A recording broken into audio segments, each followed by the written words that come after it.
Okay, so this is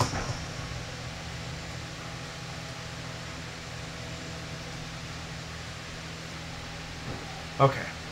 So this is a an attempt at showing how to silhouette an image in Illustrator, primarily for the use of being used in large-scale graphics, like Stage Scram or anything like this, Billboard. I'm going to take a random image show. I actually did this when this wasn't so hot. Let me see what this is. Now, I haven't even seen this image yet. And I'm going to check it out. I really wish we had something with hair in it. So let me grab a different one.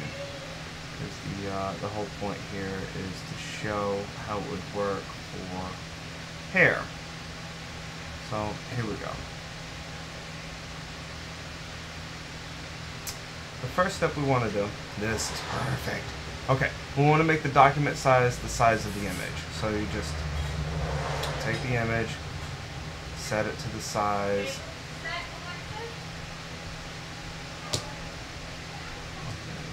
There we go. And we can go ahead and save this out as an AI file because it's not going to replace my image. And it doesn't really need to be embedded. Or maybe it does. This is just how I do it so far. Okay.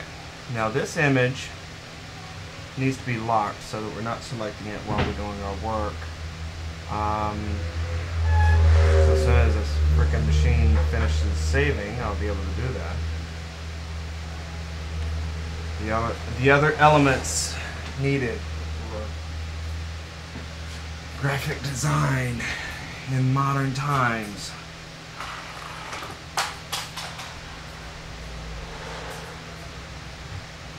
Great. Now, lock that puppy up. Now, let's talk about the magic.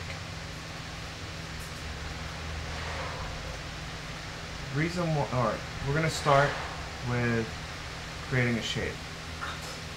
And in this particular case, I'm actually going to create the shape of a hair strand.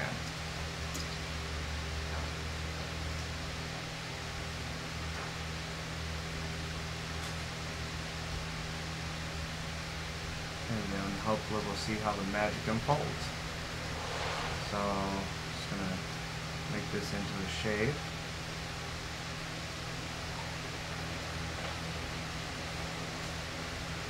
Alright, and this we can join as a corner. Now that's a shape. It's unnatural, or it's more natural like, it's not so computery. Alright, and then just duplicate it. Bam! Alright, now once you create a shape like that, you can then go and try to find other areas where that could be used again.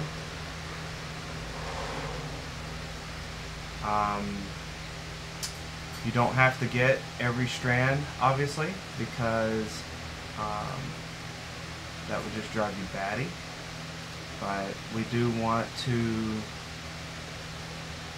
take pride in our work and make some stuff that's cool that people will look at and be like, dang!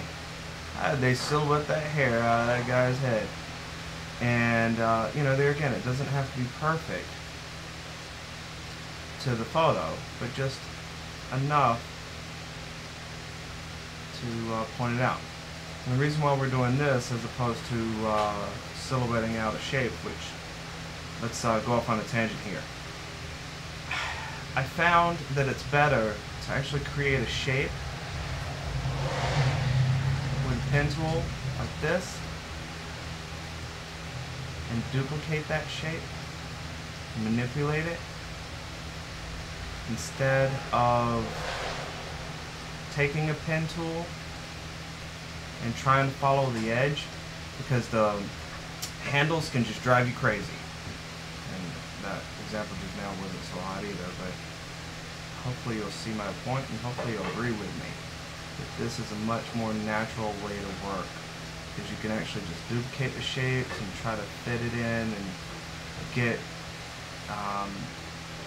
a more realistic rendering of the shape, as opposed to trying to make an actual shape out of it. Because in nature, nothing is going to be, you know, perfect. It's everything is visually different. So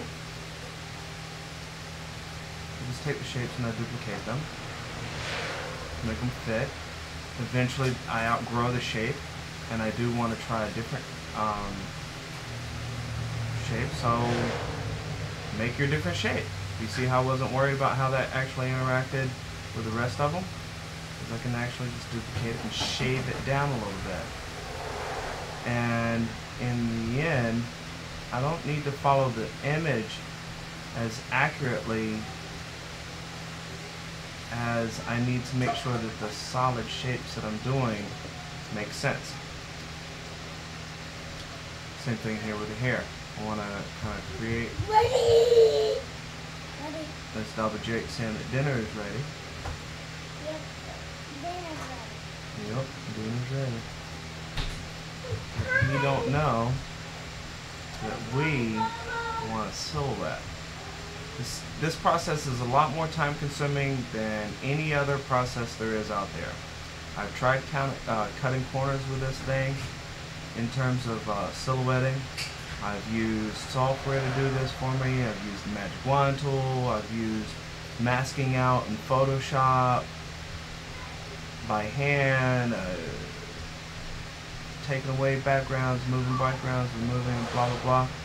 I've got to tell you, I stumbled on this technique, learning how to draw in Illustrator, and it is like the only way I want to do it now. This is, it's ultra amazing. Like I said, it's a little time consuming, but the benefits of how cool this stuff looks, way cooler than anything else we could do.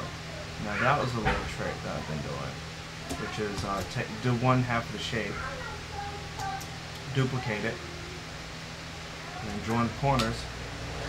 Bam! Now it's a nice strand of hair. And start duplicating, start messing with, start clumping together, start making into other clumps. Don't worry about things like this because you're going to cover them up with another shape later.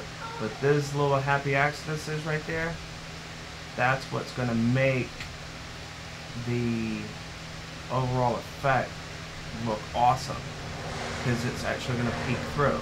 Now, in this particular case right here, I am putting the background in it.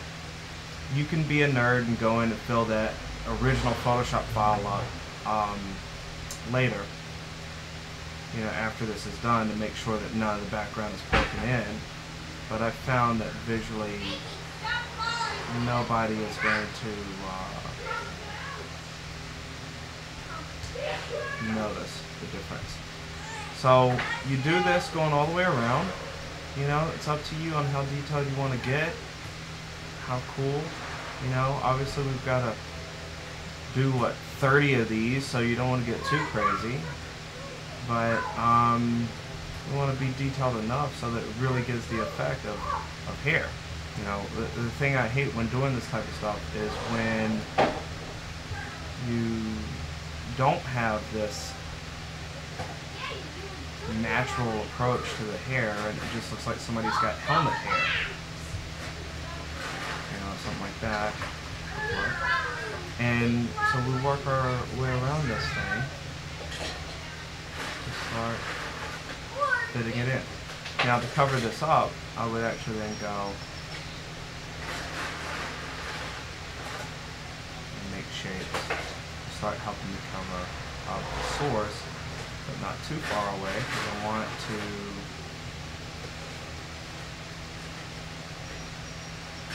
show that stuff. That's the magic.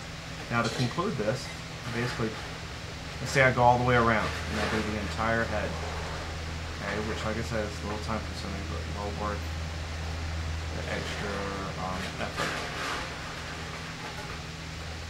You then group everything. Go to your Pathfinder, hit combine, hit expand, unlock your layer, select your image, bam! Now you got cool ass looking hair. I'm telling you, when you do this to the entire image, it's really going to be awesome. Now you can copy this, paste this into your file, do what you need to do.